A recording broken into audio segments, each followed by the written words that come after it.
Saudara-saudara, Rasulullah Shallallahu Alaihi Wasallam ketika dilanda gempa bumi, beliau letakkan tangan beliau ke tanah. Kemudian beliau berkata, wahai bumi, belum saatnya bagimu. Wahai bumi, belum saatnya bagimu. Kemudian beliau berkata, maksiat apa yang telah kalian lakukan sehingga Allah Subhanahu wa taala berikan gempa bumi ini kepada kita. Sayyidina Umar bin Khattab radhiyallahu anhu ketika dilanda gempa bumi, beliau berkata, sungguh terlalu cepat kita bermaksiat kepada Allah sehingga Allah berikan ini gempa bumi kepada kita. Kalau besok ada gempa bumi lagi, saya tidak akan tinggal dengan kalian.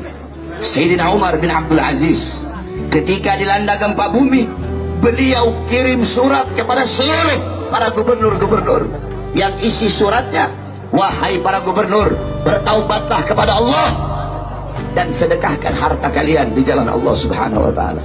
Sayyidina Ka'ab ibn Malik ketika dilanda gempa bumi, apa kata beliau? Tidaklah bumi bergoncang, tidaklah bumi bergetar, kecuali terlalu banyak hamba-hamba yang berbuat dosa di atasnya, sehingga bumi bergetar, bumi bergoncang karena malu dan takut kepada Allah atas terlalu banyak hamba-hamba yang berbuat dosa di atas bumi. Sayyidina Anas ibn Malik radhiyallahu anhu, beliau pernah bertanya kepada Sayyidatuna Aisyah radhiyallahu anha. Apa kata Sayyidina Anas? Wahai Aisyah, bagaimana pendapatmu tentang gempa bumi? Apa kata Sayyidah Aisyah?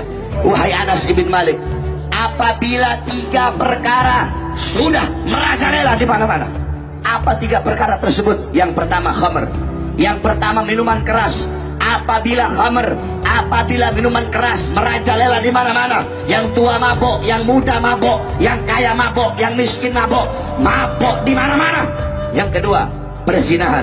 Apabila perzinahan merajalela di mana-mana, pelacuran merajalela di mana-mana. Yang ketiga, apabila musik-musik dunia merajalela di mana-mana. Orang lupa baca Quran, lupa zikir, lupa tahlil, lupa tahmid, lupa tasbih, lupa takbir, lupa tamjid, lupa istighosah, sibuk dengan musik-musik dunia.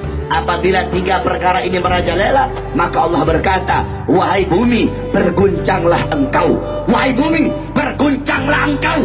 Apabila mereka bertobat, berhenti guncanganmu. Tetapi apabila mereka tidak bertobat, guncang mereka sehingga binasa, saudara-saudara. Jadi Allah Subhanahu wa taala berikan ini gempa bumi karena terlalu banyak hamba-hamba yang berbuat dosa.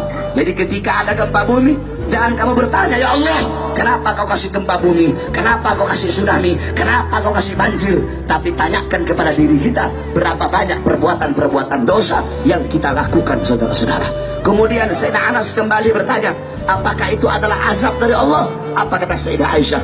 Bagi orang mukmin, bagi orang yang beriman kepada Allah, itu adalah nasihat dan rahmat dari Allah. Sedangkan bagi orang-orang kafir, bagi orang-orang munafik, bagi orang-orang yang suka berbuat dosa, itu adalah bala dari Allah Subhanahu wa taala.